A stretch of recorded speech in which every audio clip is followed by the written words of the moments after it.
Halo, berjumpa kembali dengan saya Tantan di channel Taxation Literature atau Tekstur yang menyediakan informasi perpajakan yang semakin mantul alias mantap betul. Bagaimana kabar para sobat investi semua?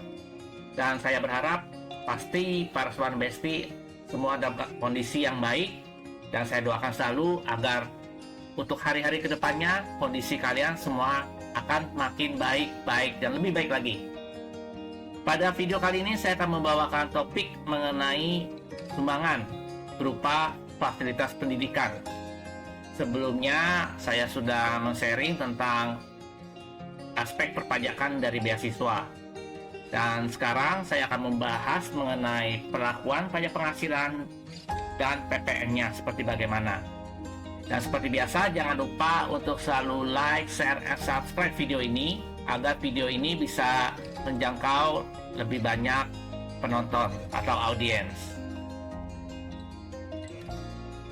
Aturan mengenai PPh-nya dapat kita lihat di PP 93 tahun 2010 dan Peraturan Menteri Keuangan nomor 76 PMK 03 tahun 2011. Pengertian fasilitas pendidikan menurut penjelasan PP 93 tahun 2010 adalah prasarana dan sarana yang digunakan untuk kegiatan pendidikan, termasuk pendidikan kepramukaan, olahraga, serta bidang seni dan budaya nasional.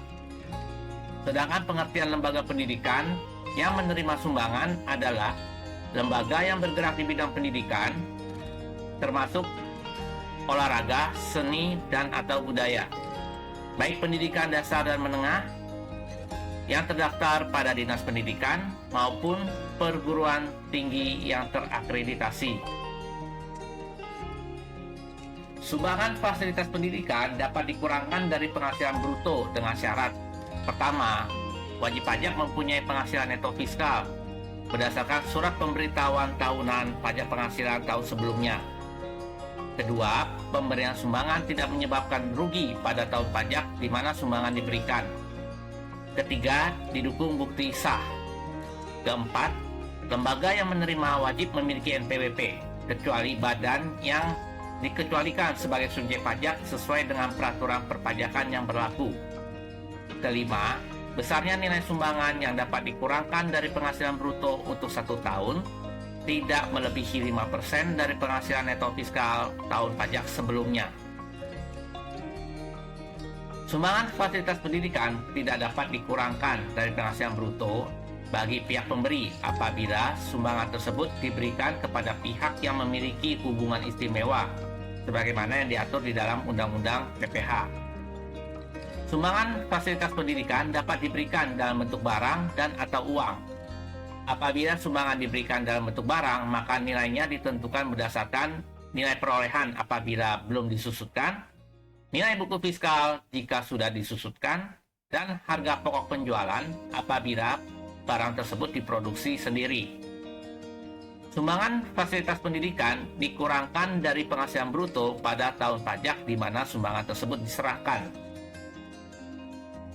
Wajib pajak wajib melampirkan bukti penerimaan sumbangan pada surat pemberitahuan tahunan pajak penghasilan dengan menggunakan formulir yang bisa dilihat di lampiran 2 di PMK 76 PMK 03 tahun 2011. Untuk aturan PPN-nya kita bisa merujuk di PMK 121 PMK 03 tahun 2015 dan di Per 3 PJ tahun 2022. Jika wajib pajak telah dikukuhkan sebagai PKP, menyerahkan BKP dan atau JKP sebagai sumbangan tersebut dikenakan PPN.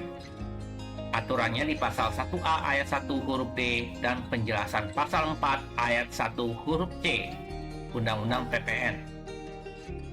Besarnya PPN terutang dihitung dengan rumus tarif PPN berdasarkan pasal 7 ayat 1 Undang-Undang PPN dikali harga jual atau penggantian dikurang laba kotor, di mana besarnya tarif PPN pasal 7 ayat 1 Undang-Undang PPN adalah sebesar 11% yang sudah berlaku mulai 1 April 2022 dan 12% yang berlaku paling lambat 1 Januari 2025. Faktur pajak atas sumbangan fasilitas pendidikan dibuat pada saat penyerahan BKP dan atau JKP di dalam daerah pabean. Faktur pajak dibuat dengan format 16 digit, di mana 2 digit pertama yaitu kode transaksi, yaitu 04 untuk pemberian barang sumbangan berupa fasilitas pendidikan. Lalu 1 digit berikutnya yaitu kode status. Jika kode statusnya 01, maka statusnya adalah faktur pajak pengganti. Dan 13 digit berikutnya yaitu nomor seri faktur pajak. Untuk memudahkannya, kita ilustrasikan contoh soal. PT Mantap berstatus PKP, memberikan sumbangan fasilitas pendidikan berupa uang tunai 100 juta rupiah dan mebel produksi sendiri dengan biaya produksi sebesar 200 juta rupiah kepada SMK Tunas Jaya. Penghasilan neto fiskal tahun sebelumnya sebesar 10 miliar rupiah. PT Mantap kita asumsikan tidak mempunyai hubungan istimewa dengan SMK Tunas Jaya.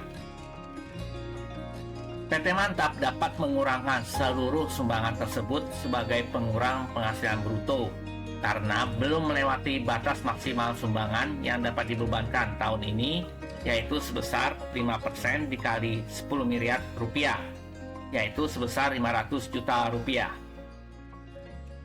Apabila nilai sumbangan tersebut telah melewati 500 juta rupiah, maka biaya sumbangan tersebut yang dapat dikurangkan dari penghasilan bruto adalah hanya 500 juta rupiah. Kita asumsikan juga setelah seluruh biaya sumbangan tersebut dibebankan, tidak menyebabkan rugi fiskal pada PT Mantap. PT Mantap wajib melampirkan bukti penerima sumbangan pada surat pemberitahuan PPh Badan dengan format sesuai lempiran 2 PMK 76/PMK 03 tahun 2011.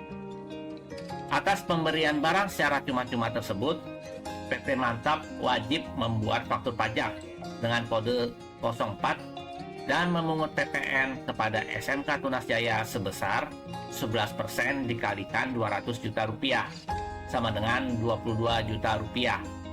DPP-nya kita hitung sebesar biaya produksi tanpa laba kotor, di mana kode transaksi 04 ini adalah kode untuk DPP nilai lainnya. Kesimpulan yang penting juga dari video ini adalah saya mengingatkan untuk aturan PPN-nya tadi. Jika kita terbitkan faktur pajak kepada lawan transaksi yang merupakan karakteristik konsumen akhir, maka faktur pajak yang dibuat adalah faktur pajak yang sesuai dengan karakteristik PKP pedagang eceran. Untuk lebih jelasnya, para sobat dan besti bisa melihat video saya sebelumnya yang berjudul Aturan Faktur Pajak bagi PKP pedagang eceran yang akan muncul di slide akhir. Nah, jadi semoga dengan penjelasan singkat saya ini kita sudah bisa mengetahui mengenai bagaimana sih pelakuan PPh dan PPN terhadap sumbangan yang berupa fasilitas pendidikan. Apabila ada pertanyaan mengenai video ini maupun video-video saya berikutnya atau mungkin video saya sebelumnya, silakan tuliskan komentar maupun saran atau mungkin pertanyaan. Nanti kami akan meresponnya dengan segera mungkin. Sampai berjumpa di video saya berikutnya.